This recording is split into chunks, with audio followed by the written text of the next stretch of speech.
This is an X-ray of the lungs of one of the teenagers hospitalized after vaping THC. All of this white cloudiness means there's a lot of inflammation in his lungs, and that's making it hard for him to breathe. So what's making his lungs go from this to this?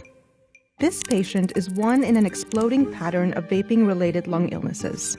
The exact cause of the illnesses is still unknown. We asked Dr. Melody Perzada at NYU Winthrop Hospital about treating patients affected by this growing outbreak, including the patient with the inflamed lungs. This is our 18-year-old. At first, she didn't connect his condition to vaping.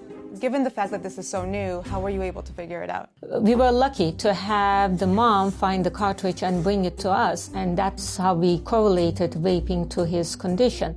Many patients have reported vaping THC oils, which come packaged in cartridges like these. These were given to Dr. Perzada by her patient's family.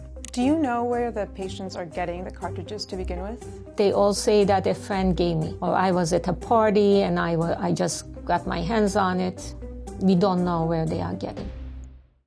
This cartridge tested positive for vitamin E acetate, a cutting agent some health officials suspect is behind many of the vaping-related lung illnesses. TKO Products, a legal manufacturer of THC vapes in California, has learned that counterfeits like this one exist all over the country.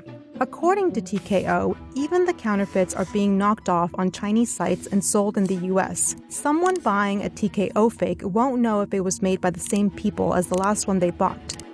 Our reporting shows that even in states where cannabis is fully legal, the black market is proving more resilient than expected. Dr. Brian Strasnick's lab tests thousands of cannabis-containing products, including vaping oils, for substances like pesticides and bacteria, before these can be sold legally in Massachusetts. Right now there's a lot of interest in testing because of the current string of illnesses that have been related to vaping. Can you talk a little bit about your tests in that context? There's no mandate for testing once the material is already in the cartridges. So we don't know what's in the cartridges, and I don't think anybody really does.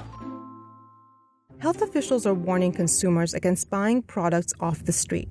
But according to our reporting, there's also a booming market for fakes online, on Amazon, Facebook, Instagram, and even LinkedIn. Why would people want to cut a THC oil with vitamin E acetate?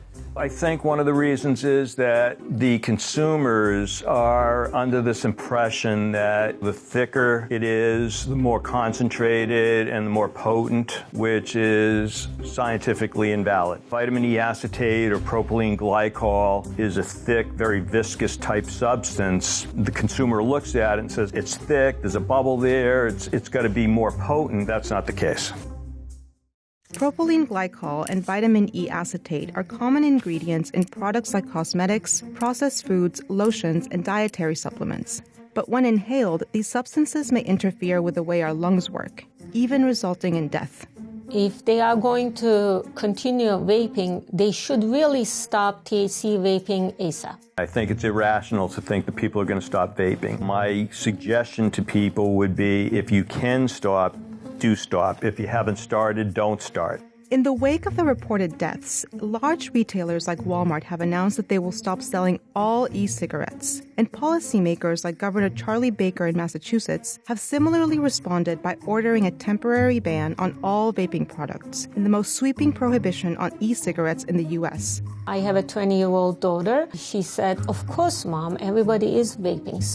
When I said, "Why do you think that is?" her answer was, because teenagers think they are invincible. It's not going to happen to them. It just happened to another person, but not to them.